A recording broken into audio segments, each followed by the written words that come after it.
Bonjour et bienvenue dans cette nouvelle vidéo.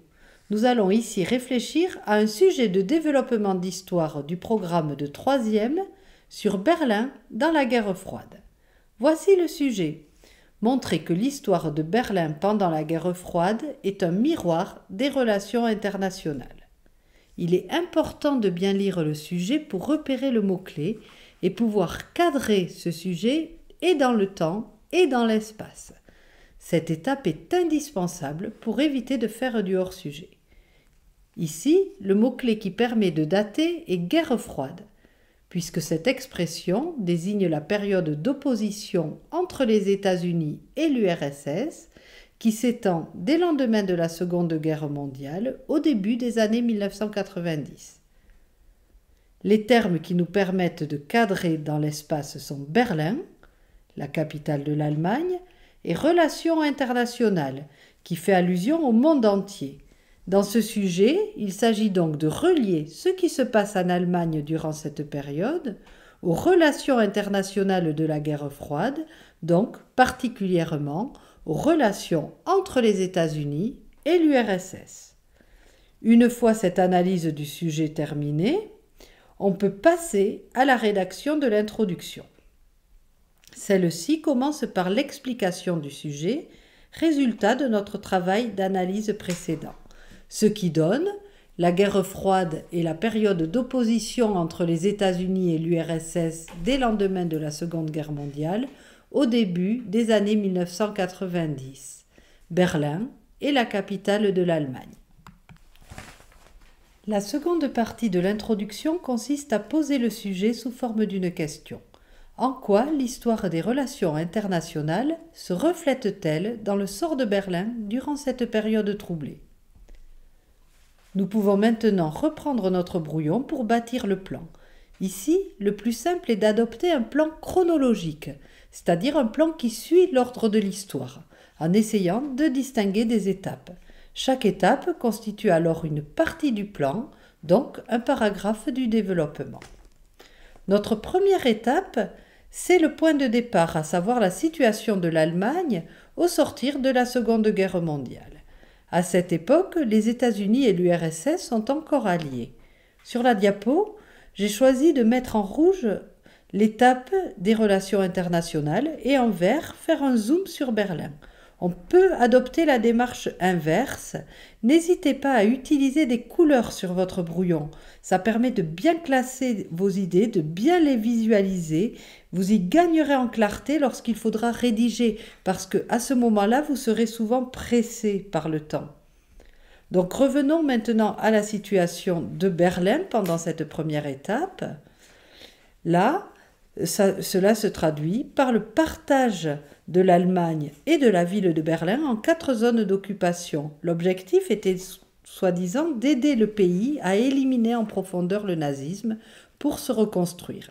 Les pays occupants étaient l'URSS, les États-Unis, le Royaume-Uni et la France. La deuxième étape, c'est la rupture entre les deux modèles et le début de la guerre froide à la fin des années 1940. Pour Berlin, cela se traduit par le blocus, décidé en juin 1948 par Staline qui voulait récupérer dans sa zone d'occupation la totalité de la ville de Berlin. Car la ville de Berlin était à l'intérieur de la zone soviétique, mais comme l'Allemagne, on a vu, elle était divisée en 4 zones d'occupation. Et là, Staline voulait toute la récupérer. Ce blocus débouche en 1949 sur la partition de l'Allemagne et de Berlin en 2 pays différents. La RFA, ou Allemagne de l'Ouest, qui suit le modèle des États-Unis, et la RDA à l'Est, qui suit celui de l'URSS. Le partage de Berlin est à l'image du partage du monde en 2 blocs pendant la guerre froide. La troisième partie, c'est le durcissement de la guerre froide au début des années 1960, qui a failli devenir un affrontement direct entre les États-Unis et l'URSS lors de la crise de Cuba en 1962. Alors à Berlin, cette étape se traduit par la construction du mur en 1961, ce mur entourant entièrement Berlin-Ouest. La dernière partie concerne la fin de la guerre froide et la victoire des États-Unis. À Berlin, cette étape est marquée par la destruction du mur sous la pression populaire en novembre 1989, puis la réunification du pays en 1990. Cette réunification est, en fin de compte, une disparition de la RDA, son territoire ayant été absorbé par la RFA et est intégré dans la République fédérale où il constitue les nouveaux Länder. Maintenant que le plan est terminé, on peut passer à la rédaction. Je vous conseille de sauter une ligne après l'introduction avant d'attaquer le premier paragraphe. J'ai mis le titre de la partie entre parenthèses car il ne faut pas l'inscrire dans le développement. On l'énonce simplement par une phrase au début du paragraphe. Voici ce que peut donner ce paragraphe. Il est un peu long, mais c'est vrai que ce sujet est très dense. Pendant la Seconde Guerre mondiale, les États-Unis et l'URSS étaient alliés. C'est ensemble qu'ils ont battu l'Allemagne nazie. En 1945, après leur victoire, ils occupent ensemble le territoire allemand pour éliminer en profondeur le régime nazi et aider le pays à se reconstruire sur de nouvelles bases. Le territoire allemand est alors divisé en 4 zones d'occupation, américaine, soviétique, britannique et française. La ville de Berlin est elle-même partagée de la même façon. Voilà, donc là le premier paragraphe est terminé. Il faut ensuite adopter la même démarche pour les autres parties, qui donnent lieu à de nouveaux paragraphes.